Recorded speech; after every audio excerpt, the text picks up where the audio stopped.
ازاي تنضفي ضرفة الخزين بتاعتك او دولاب الخزين او ادراج الخزين بتاعتك، ايا كان اللي بتعيني فيه خزين البيت بتاعك، ازاي تنضفيه وترصيه. واحنا داخلين على رمضان وقلنا لو جبنا اي حاجه زياده هنركنها كاننا مش شايفينها فيه. يلا بينا اوريكي ازاي تنضفيه.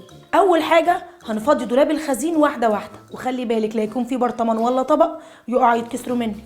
تاني حاجه هننضفه، وكل واحده ليها طريقه في تنظيف دولاب الخزين بتاعها. انا شخصيا بحب اجيب فوطه مبلوله وفوطه ناشفه، امسح بفوطه مبلوله وبعد كده اجيب الفوطه الناشفه وانشفه. بعد ما غسلناه ونضفناه ونشفناه تبتدي بقى تفرشي المفارش فيه.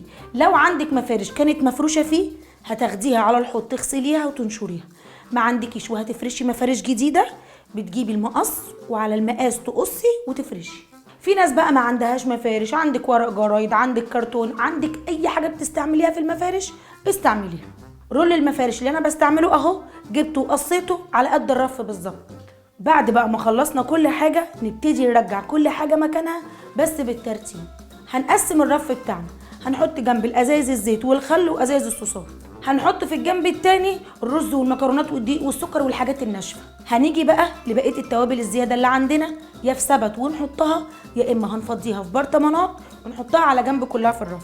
هنخش بقى على رف المشروبات السخنه، الشاي والسكر والكاكاو والسحلب وكل ده. هنعمل بقى فيه زي ما عملنا في الارفف اللي فاتت، هننضف ونغسل وننشف وبعد كده هنحط المفرش ونرص الحاجه. كده نبقى خلصنا ارفف الخزين.